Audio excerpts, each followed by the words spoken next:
Welcome back to Worship at Home. This is week 71. This week we're sharing a video from I Am Second. And in this week's video, Jeb Robinson from the Duck Dynasty family shares his testimony on how family intervened in his life and helped him find God. Hope you enjoy. God bless.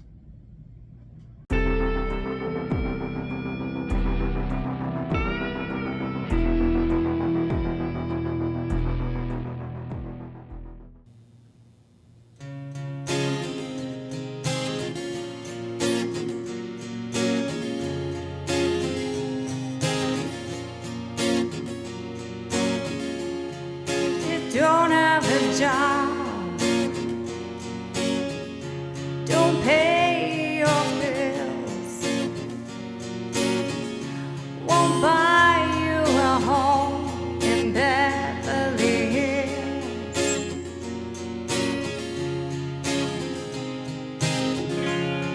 won't fix your life, but easy steps in the law of the land or the government,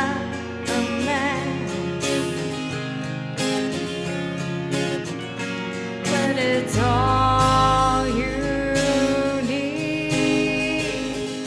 Love will hold us together, make us a shelter to weather the storm, and I'll be my brother's keeper, so the whole world will know that we're not alone. It's waiting for you, knocking at your door, and the moment of truth when your heart hits the floor,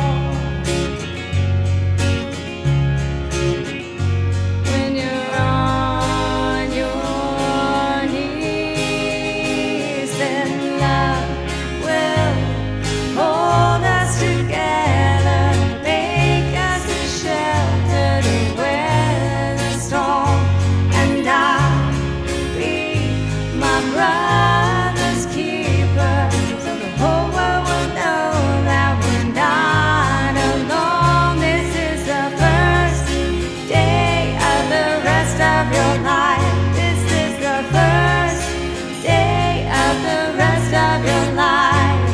'Cause even in the dark, you can still see the light. It's gonna be alright. It's gonna be alright. This is the first day of the rest of your life. This is the first day of the rest of your life. 'Cause even in the dark, you can still see the light. It's gonna be alright. It's gonna be alright. And love will hold us together, make us a shelter to weather the storm, and I'll be my brother's keeper, so the whole world will know that we're not alone.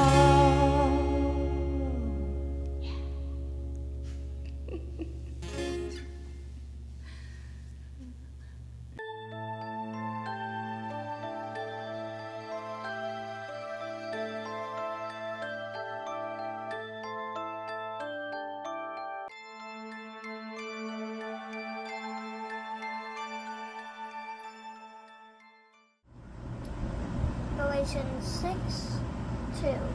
Carry each other's burdens, and in this way you will fulfill the law of Christ.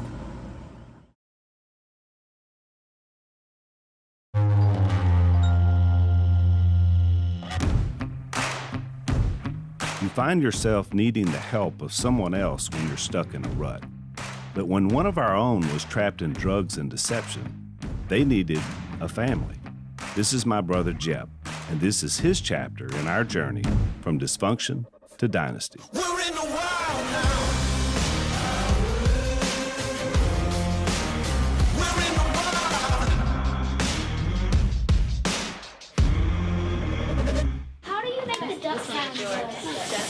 gotta have air pressure. You get a lot of pressure behind your tongue. Like a You get- kazoo? Like a kazoo? Not so much kazoo. Ready?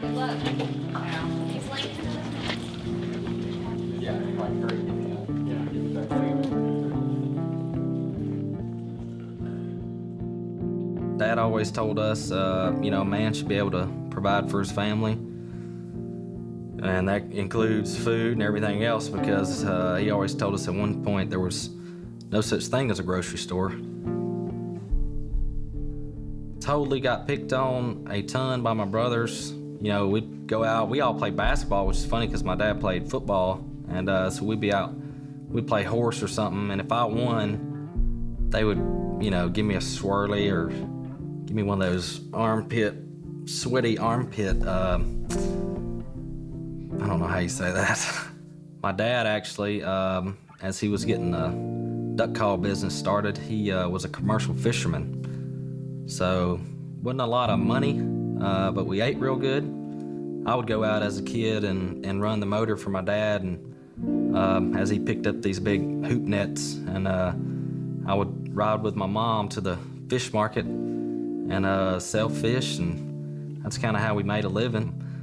Here's the thing, my parents took in so many transient people they'd see on the side of the road. They're like, y'all want something to eat? They're like, yeah, we're hungry. They'd pick them up, bring them down the river, feed them, let them stay a couple days, give them a little money. And the thing was, my parents didn't have a lot of money at the time, but my dad just wanted to share Jesus with people and get them to heaven. So it didn't matter what color your skin was, how bad your past is, they were just gonna help people out.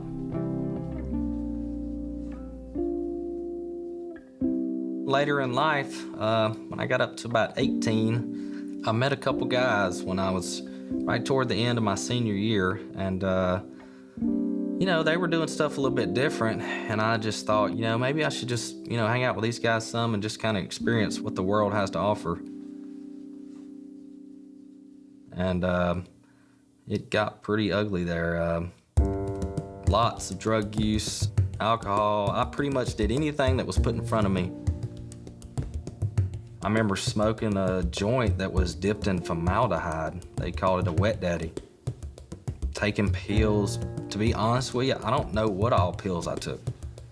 I remember waking up, I had one leg in my truck door, and it was on a gravel road, and I was all skin up, my arms, and I drove somewhere that night, and to this day, I don't know what I did that night. And I hope I didn't run over somebody. I don't know.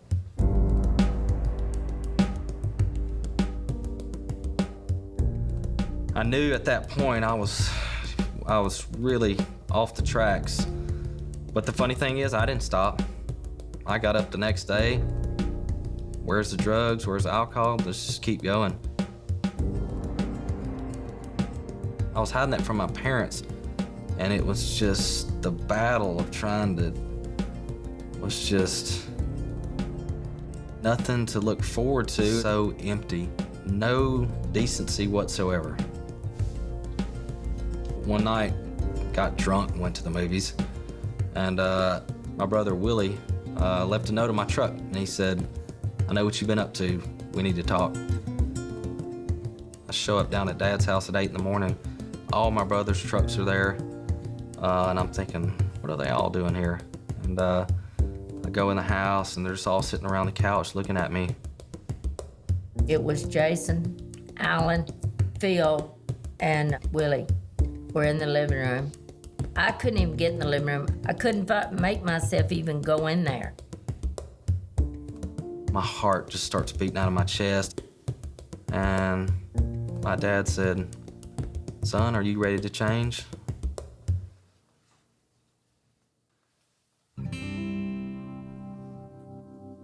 He said, "I just want you to know that we've come to a decision as a family, and it's gonna be either you are gonna join us, following God, or you're gonna go on your own, and you can just, good luck to you in this world, but you'll just be on your own. So there's your two choices."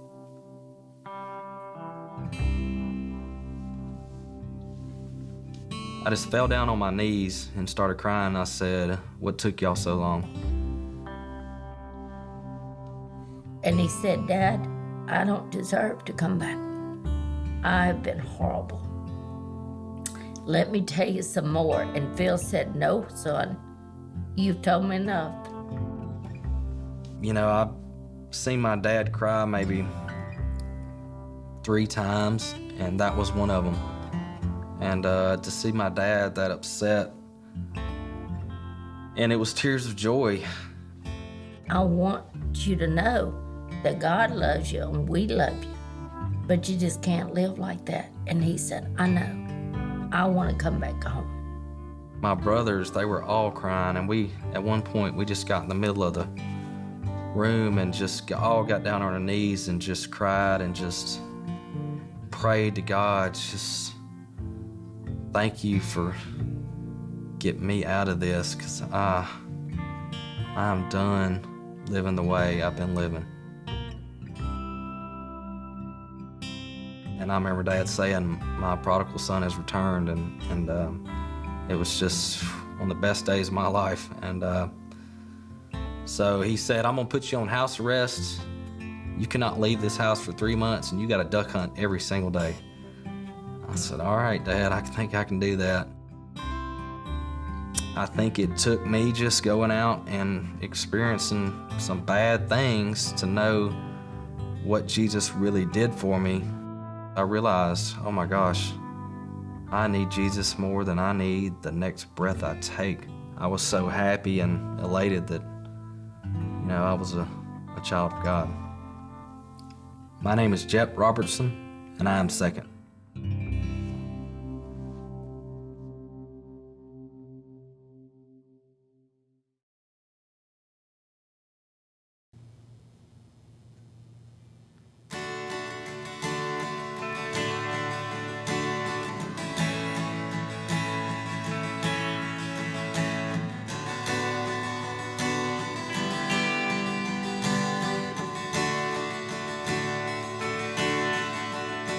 Well, today I found myself, after searching all these years, and the man that I saw, he wasn't at all who I thought he'd be.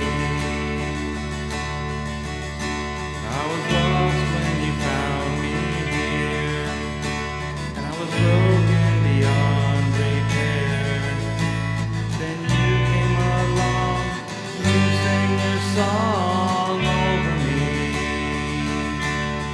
Feels like I'm born again. Feels like I'm living for the very first time. For the very first time in my life.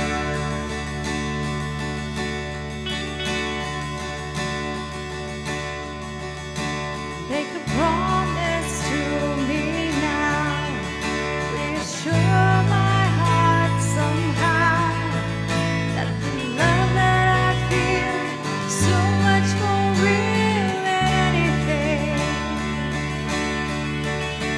I've a feeling in my soul, and I pray that I'm not wrong, That the life I have now is only the beginning. Feels like I'm born again. Feels like I'm living for the very first time. For the very first time. Feels like I'm breathing. feels like I'm born again. Feels like I'm moving Feels like I'm living for the very first time. For the very first time. I wasn't looking for something that was more than what I had yesterday. Then you came to me and you gave to me life and a love that I've never known, that I've never felt before. Feels like like I'm living Feels like I'm living for the very first for the time. very first time. Living for the first time. First time. Feels like I'm breathing